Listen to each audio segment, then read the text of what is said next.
আমাদের ক্ষুদ্র বাজারি ব্যবসায়ীরা এই চাঁদাবাজদের অত্যাচারে তারা ব্যবসা করতে পারতেছে না ঠিক মতো। আপনারা ঢাকায় বিভৎস সব ঘটনা দেখেছেন কিভাবে পাথর মেরে আমাদের এক ব্যবসায়ীকে দখলদারিত্বের অর্থকন্দলের কারণে মেরে তোলা হয়েছে। এই যে গণ অভ্যুত্থানের পরে আমরা একটা সরকার পাইছি, সকলে মিলে আসলে এই সরকারকে সহযোগিতা করি এবং দেশটাকে নতুন করে গড়ে তুলি। কিন্তু আমাদের সেই আহ্বানে সবাই সাড়া দেয় নাই।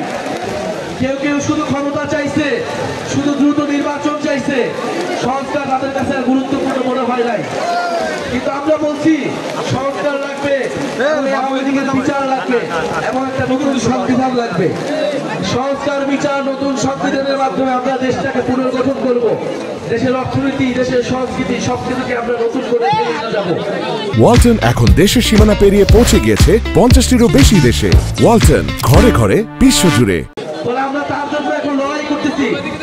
জুলাই গণঅভ্যুত্থানে হয়তো আমাদের সাথে অনেক দলমত ছিল, কিন্তু দেশের সংস্কারের পক্ষে আজকে যদি কেউ না থাকে, আমরা যে তরুণরা রাজপথে নেমেছিলাম, আমাদের আহ্বানে যারা আপনারা নেমেছিলেন, আমাদের আহ্বানে যারা এসে শহীদ হয়েছিলেন, তাদের প্রতি আমাদের দায়বদ্ধতা আছে।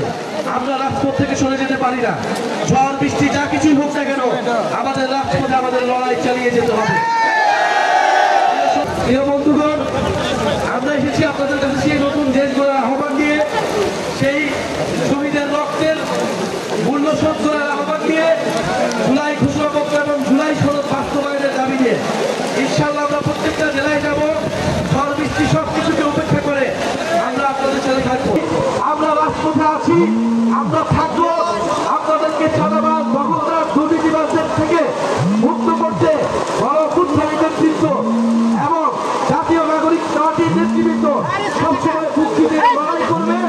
আমরা গণঅভ্যুত্থানের পথে বাংলাদেশকে নিতে চাই এবং যারা পিরোজপুরে আছেন, হিন্দু, মুসলমান, বৌদ্ধ, খ্রিস্টান সকল ধর্মের মানুষের প্রতি আমাদের আহ্বান, সব ধর্মমত নির্বিশেষে বাংলাদেশকে আমরা একটা ইনসাফের রাষ্ট্র, ন্যায়দরদের রাষ্ট্র হিসেবে প্রতিষ্ঠিত করতে চাই। আমরা বলেছি যদি সীমান্তে হত্যাকাণ্ড চলমান থাকে এইভাবে, বিএসএফ বাহিনী, ভারতীয় খুনি বাহিনী যদি আমার ভাইদেরকে হত্যা করে, আমরা প্রয়োজনে সীমান্তে লং মার্চ করবো। আজকেও বলছি আমরা সীমান্তে খুবই দ্রুত আসবো। সেদিনও আমার দুই ভাইকে হত্যা করা হয়েছে সীমান্তে। সরকারের প্রতি বলবো কঠোর হতে হবে, আমাদের বিজেপিকে কঠোর হইতে হবে।